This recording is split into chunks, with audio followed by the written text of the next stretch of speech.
얼마 전 우리나라는 미국과 핵무기 협약을 맺는 쾌거를 이루면서 드디어 그토록 기다리던 핵무기 보유국이 되었는데요. 이제 대한민국 영토에는 핵폭격기, 핵지상무기, 핵잠수함이 상시되게 하게 되었습니다. 미국이 이렇게 갑작스럽게 한국과 핵무기 협약을 맺은 것은 러시아와 중국, 그리고 북한의 견제를 위한 행보라고 보여지는데요. 이는 여러 가지 전략적, 안보적 이유로 설명될 수 있습니다. 최근 중국은 미국에 대항하기 위하여 군사력 첨단화를 목표로 대규모 투자를 하고 있습니다. 특히 해군과 공군력을 강화하고 있으며 항공모함, 스텔스 전투기, 첨단 미사일 시스템 등을 개발하고 배치하고 있습니다. 중국의 반접근 지역 거부 전략은 미국과 동맹국들의 접근을 어렵게 만드는 것을 목표로 하고 있으며 이를 위해 동중국해와 남중국해에서의 군사력을 강화하고 있습니다. 최근에는 대만까지 침략하려 들고 있으며 대만의 영공을 침범하는 등 여러 군사적 압박을 가하고 있죠. 또 북한과 군사적 및 외교적 관계를 유지하며 한반도 문제에서도 영향력을 행사하고 있습니다. 러시아도 동북아시아에서 군사적 영향력을 넓히려 기를 쓰고 있습니다. 얼마 전 러시아의 푸틴 대통령은 북한에 방문하여 김정은과 회담을 가졌었죠. 러시아는 아무도 시키지 않은 중재자 역할을 자처하며 미국과 중국 간의 균형을 맞추려는 전략을 취하고 있습니다. 러시아와 북한의 군사력 강화와 전략적 협력은 지역 안보 상황을 복잡하게 만들고 있으며 주변국들과의 긴장을 고조시키고 있습니다. 북한 또한 계속해서 미국을 압박하고 있습니다.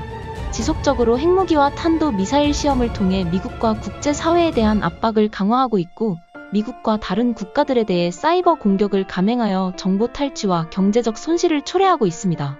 이처럼 주변국들의 미국 견제가 매우 거세지고 있는 상황이기에 미국에게 있어서 한국은 매우 중요한 협력국가이며 미국 또한 한국의 핵무기 협약 결정을 더 이상 늦출 수 없다고 판단했을 겁니다.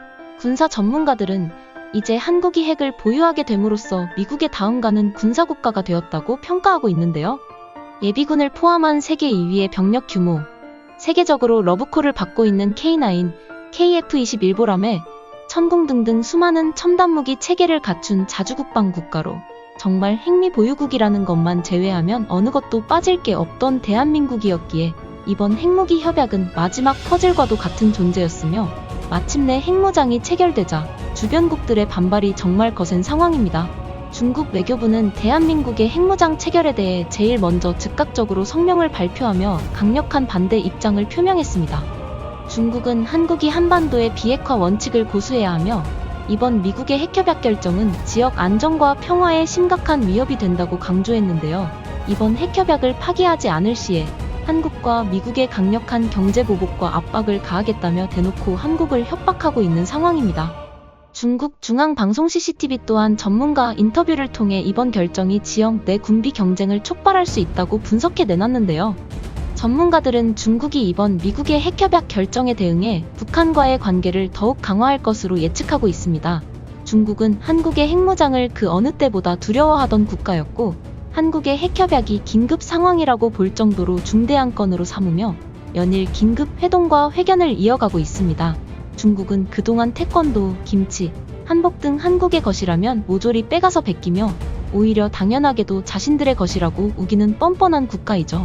지난 4월 16일 로이터 회견에서도 한국을 무시하고 겁박으로 대응하는 것은 물론 4월 25일엔 서해 북부에서 군사훈련을 하면서까지 압박을 가한 전적이 있으며 특히 사드 배치 문제와 관련하여 한국에 대한 경제 제재와 관광객 감소 등의 조치를 취한 바가 있습니다.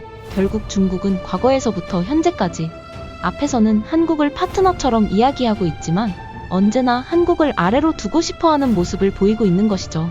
일본도 한국의 핵무장에 대한 불만을 강하게 털어놓고 있습니다. 일본 또한 중국과 함께 옛날부터 한반도의 비핵화 원칙을 지속적으로 지지해왔던 국가 중에 하나입니다.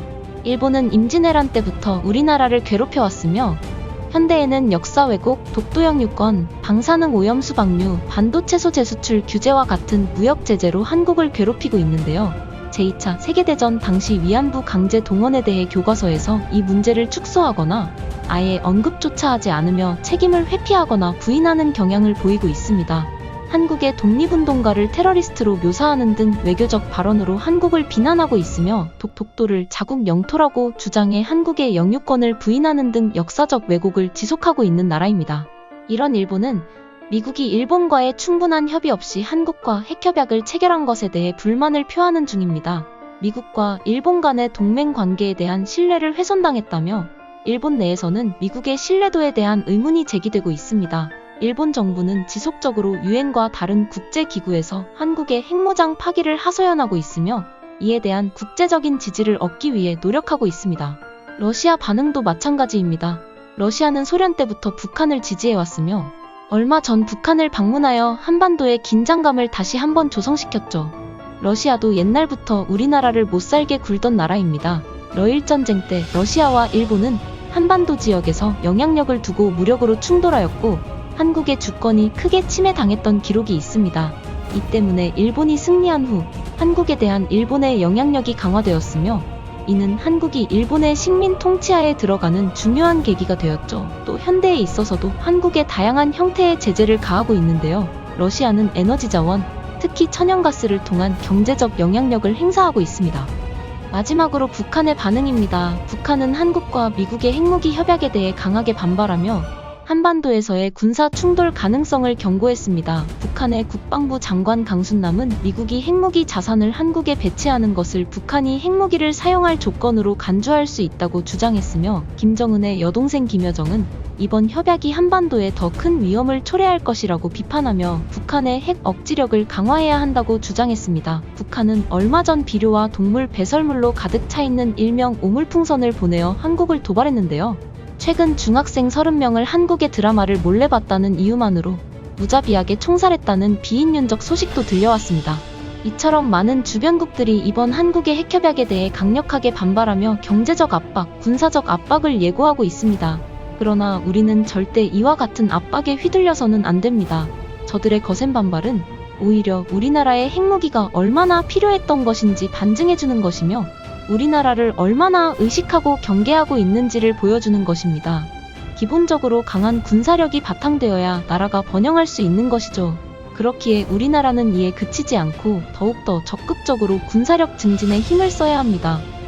우리나라가 앞으로도 무궁한 발전을 이루길 바라면서 이상으로 오늘 준비한 영상을 마치도록 하겠습니다. 항상 시청해주셔서 감사드리며 오늘도 좋은 하루 되시고 구독과 좋아요 버튼 눌러주신다면 감사히 받겠습니다.